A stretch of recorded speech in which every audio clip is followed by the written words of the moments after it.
90% of all people will buy a car at least once in their lifetime, and 70% of those will pay too much.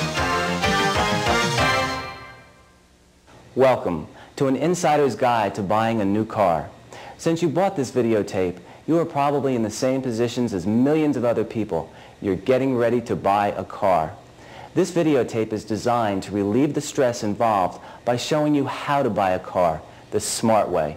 We'll take you through the proper way to choose a car, how to negotiate the deal, and what you should and shouldn't do pertaining to the financing.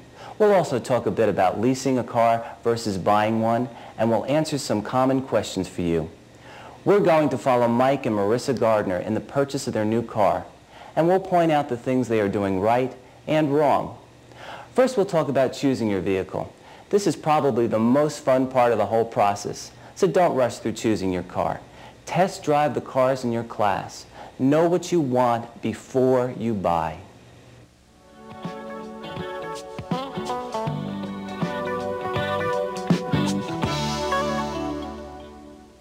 Too many people buy on impulse. They walk into the showroom, see what they want, and buy. That's great if you're looking to spend a lot of money on your next car. But if you're looking to save money, then don't be so impulsive. Do some research on the car that you want to buy. A good guide to use is Consumer Reports. Every April, they come out with their auto buying guide. Your local library will probably have a copy of this issue in the reference section. You can also order a back issue by writing Consumer Reports, Back Issue Department, P.O. Box 53016, Boulder, Colorado 80322 3016. All cars are graded by consumers by using this chart. Red means excellent, half red means above average, empty circles means average, half black means below average, and full black means poor. Read through what they have to say about your vehicle. Remember, Consumer Reports takes no advertising, so they have no motivation to push any make or model. Now, that's not to say that the other car magazines are not good guides. Some of them do excellent road tests.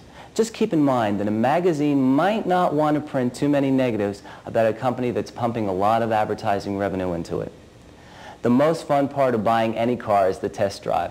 Test drive as many cars as you can in the class you're looking to buy. Be careful, you are test driving what you are thinking of buying. It's winter time, the best time to buy a car. Michael and Marissa are starting to test drive some cars. Hi, how you doing? My name's Bob. Hi, Bob. How are you? My name's Michael. This is my wife. Hi, nice to Marissa. meet you. How you doing? What can I do you for today? Well, we've been looking at some cars, and we're interested in test driving this one. Sure. Why don't you come on in? Let me get some information from you. Thanks a lot. All right. Give him your name, address, phone number, but not too much more. Remember, you're only looking at cars now. Yeah, you know, this car sure is a beauty. You know, it's a 6-cylinder, 4-liter engine with power everything. It has all the power you need with all the comfort you want. Listen to what he has to say, but don't get taken in too much. Don't fall under the new car trance. This happens when you get caught up in the smell and the shiny appearance of the new car. The salesman will try to get you to love this car and that you have to buy it right now. It's just a car, and there are plenty of them out there.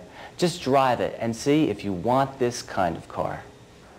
So, what'd you think of her? Good, good. It rides nice. Yeah, you know, I might be able to work up a good price for you today because we're having a special rebate offer on this model. We really haven't decided on which car we want. We're really only test driving now. It would be silly to go in and work up a price on something we don't want. But thanks for your time anyway. Sure, no problem. Okay. Mike did exactly the right thing. He doesn't want to waste his time talking about price yet. There will be plenty of time for that later. A salesman will typically try to commit you to buy today. He'll offer you lower prices, rebates, anything to get you to buy today. He'll say things like, I have the car you're looking for right here on the lot. I'll give you the best price possible. There's no reason to look around. look around. One of the main reasons for buyer's remorse is when people buy too quickly and they didn't check out all their options. Bottom line is, have fun while you pick out your car. Are all the controls in easy reach? Do you feel comfortable in the car?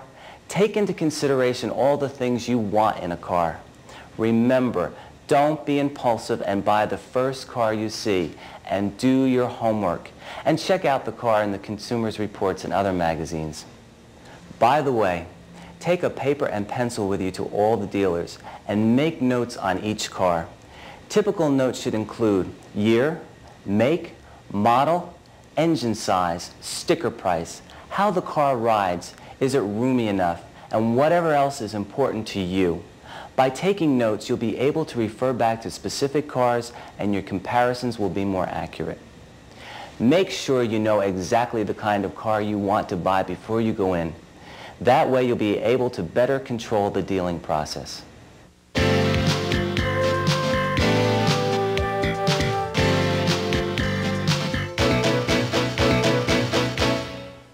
All right, Mike and Marissa have decided on what car they want and they are going to buy it.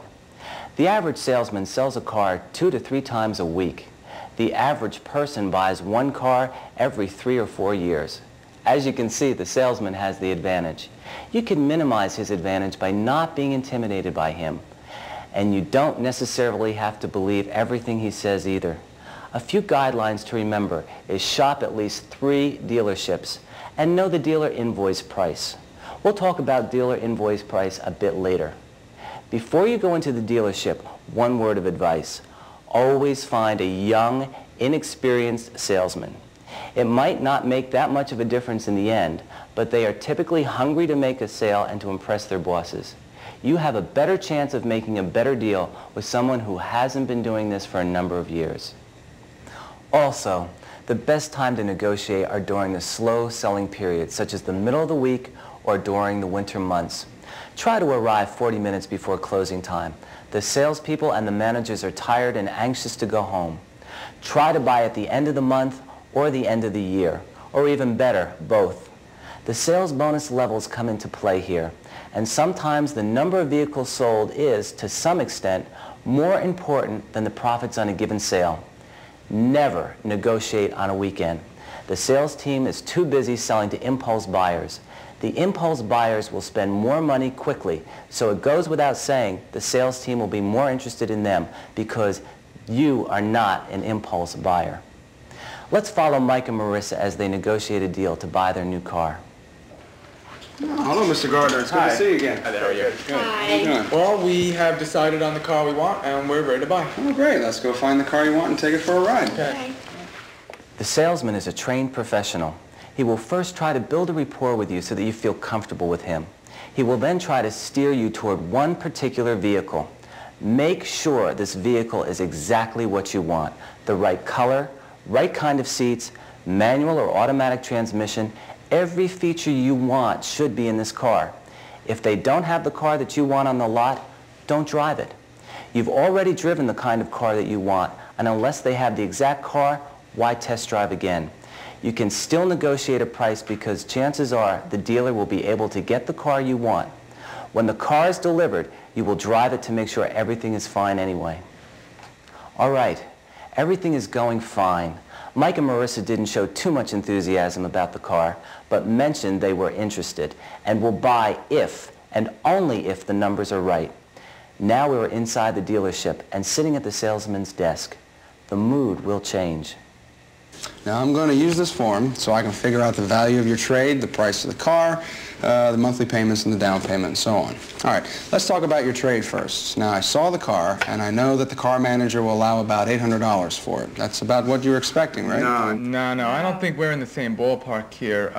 We have been looking around and we have looked in the papers and we checked the Kelly Blue Book and we think it's worth around $2,500. That's right. Well, maybe you could get that if you did a little work on the engine and the hood, and then you'd have to pay for advertising for it, do some test driving with people, and then most likely most people won't be willing to pay $2,500 for it. Then you have to negotiate a bid, and, well, it could be a real hassle to do that. I'll tell you what, how about if I talk the car manager into $1,200 for it? No. See, we were looking to get around $2,000 right. from the trade-in just for the down payment. Okay, I'll tell you what I'll do. I'll put down $2,000 and we'll hope the car manager sees it our way, all right? Now, the price of the car that we chose was $20,401, okay? All right, and the bank usually wants 1/3 down, and that means you'll need $6,800 cash. That's with the trade, right? Right, so if we get your $2,000 for your car, you'll need $4,800 cash. What if we put down about $2,500? What would our monthly payments be? Okay, $2,500 cash and your car. Monthly payments would be $450. It's a little high. How about if we put down $3,500? 35? All right, let's give that a shot. $3,500 and the car. About $400 a month. Still a little high. What do you think? Good or bad? It started off well enough.